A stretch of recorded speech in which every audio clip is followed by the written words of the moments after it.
Well, to shed more light on this, we have the pleasure to have with us over the phone our dear guest, Dr. Milad Momtaz, Professor of International Law. Good afternoon, sir.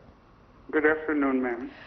Well, sir, how do you see the importance of the Arab League holding an extraordinary session discussing the situation in Gaza, especially the recent deterioration of the situation in Gaza and the Palestinian question over the Israeli occupation or operating military operations regarding the Gaza Strip and the famine taking place there? Actually, I find that this meeting is not only crucial, I think it's very fundamental and it's highly required for the time being. So timing is very crucial to all of us. Not only, of course, the timing is very crucial for our brother in Gaza. However, I find it's very crucial for the entire world as well to take action. And namely, when it comes to the Arab League, it's another responsibility.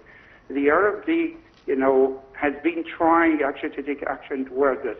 But what happened the last couple of days, as Mr. Netanyahu has declared very clearly to everyone in the world that it's like a direct defiance to me, to everyone in the world, that he doesn't care about anyone and he wants to occupy Gaza Strip, the entire thing wholeheartedly, which is, I think that's not only shocking, by the way, if we consider, the different action that, they've been taking for the last 22 months.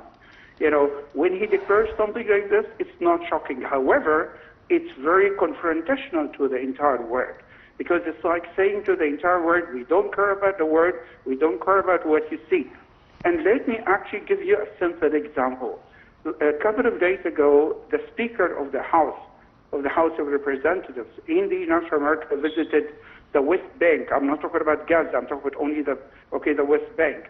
And he made a very, very shocking declaration, as he said that, Israel should try to take over, the West Bank as well, should build more settlements in the West Bank.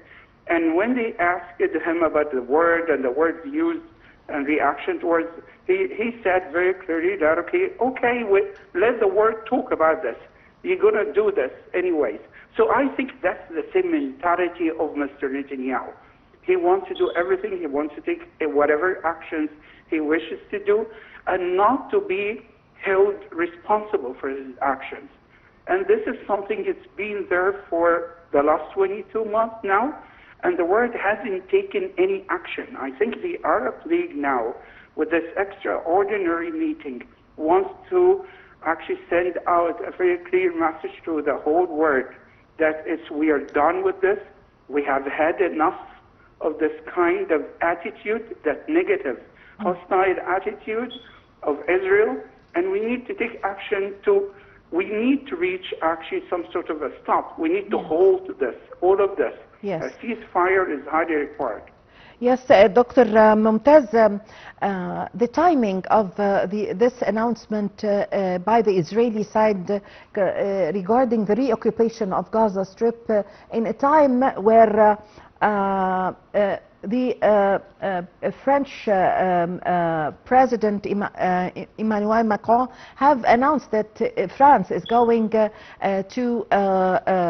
in the coming September, to announce the Palestinian state. And in addition to other European countries. So how do you see the timing of this decision by the Israeli side? I think that's a very crucial question, the recognition yes, of the recognition of the Palestinian state, yes. Exactly, yes. The intention of France, and France has been talking about this for the last couple of months, by the way, and I think that's the kind of a massive change in the situation of some European countries, if we consider France, and if we see France before the war, before October 7th, I think, and even, the first couple of weeks of October 7th, France actually, and the reactions were totally different than nowadays. France was wholeheartedly siding with Israel in the first couple of weeks of the war. Nowadays, situation actually, that's a tidal change, a turning around of all of this. okay, because we see France talking about, okay, recognizing the Palestinian state, and now we get to listen to London as well. Britain is talking about this as well. It's this kind of change, I think it's very, very crucial, because it highlights that, okay, that these countries now, they are actually facing the whole situation, and I would say very actually straightforward that now they get to know what truth is all about. They see this wholeheartedly, that it's the truth, the agony, the ongoing suffering of the Palestinian people. They get to see this.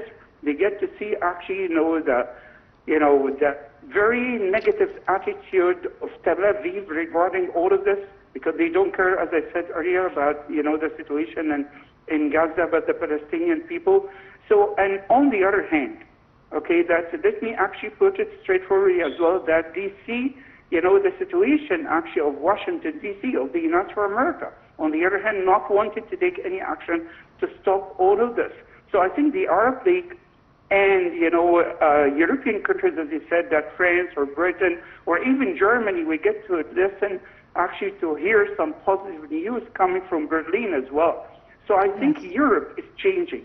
Situation in Europe is changing. And I think that's a very positive thing, because if we consider history, and I think history never lies, if we consider history, Europe has been wholeheartedly defending Israel and Israel's situation. Now we see Europe in a different light nowadays. So I think this is very crucial as well.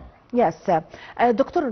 Momtaz, how is the continued Israeli aggression impacting the global public opinion and the international organizations and the UN and the public opinion in the whole world? Okay, let me put it actually, straightforwardly as well. So we see the word nowadays is like two camps. Okay, on one hand we see, okay, Israel and United States of America, and then on the other hand we see rest of the world. So if we see, the situation, let's say at, the United Nations, especially when it comes to the General Assembly of the United Nations, where you see 193 countries in the world, most of the time we see that majority of countries siding with Palestine and the Palestinian people and defending their rights. And this, on the other hand, we see United States of America and we see Israel. All the time, actually, they are siding actually together in the same camp, not wanting to change their way of thinking, not wanting even to consider actually the agony and sufferings of the Palestinian people. And to give a simple example, if we listen to Mr. Donald Trump, for example, about his latest statements, and we get to see it very clearly that, okay, he never talks about the ongoing agony of the Palestinian people. And I wonder myself, okay, and this is something it's very shocking. He always talks about the hostages. And by the way, we respect everyone, okay, but as long as you're talking about the hostages, you need, or I would say you have to talk about the Palestinian people, because the death toll of the Palestinian people is so staggering. And the people who got wounded or whatever, actually it's so staggering as well. So as long as you're talking about the hostages, you need to talk about the agony of the Palestinian people and the ongoing bloodshed in Gaza Strip. Yes, Dr. Momtaz, how do you see also the reaction of the people in Israel, the citizens themselves? How do you see the protests by Israelis in Tel Aviv against the starving of the Palestinians by the Israeli government, and also the decision by the Israeli side in order to reoccupy Gaza Strip, as of course the Israeli citizens are afraid about the hostages, the Israeli hostages? Definitely, yes. Because the protest has, itself, as you mentioned, in Israel, that shows clearly that's what so many Israelis don't want this. They don't want that kind of thing, because it's very much alarming. It endangers the lives of the hostages. It doesn't get the problem solved by all. It doesn't fix anything in my mind. So even the situation in Israel itself is so shaking. Okay, but however, on the other hand, we need actually to mention that it's all about the extremists. It's all about that extremist government, that aggressive government in Israel. They don't want to stop. Yes. And what I'm afraid of, okay, they keep on thinking that we take over Gaza for the time being, and then we take over the West Bank as well. And again, it's back to the greater Israel, that dream that I think it's been on their minds for decades now. Yes. Yes. Thank you very much for your time. Thank you for your valuable information, Dr. Milad Momtaz, the Professor of International Relations. Well, Cairo have expressed support to Sudan's unity, sovereignty and territorial integrity. This came during talks held in Cairo during the visit by Sudan's transitional prime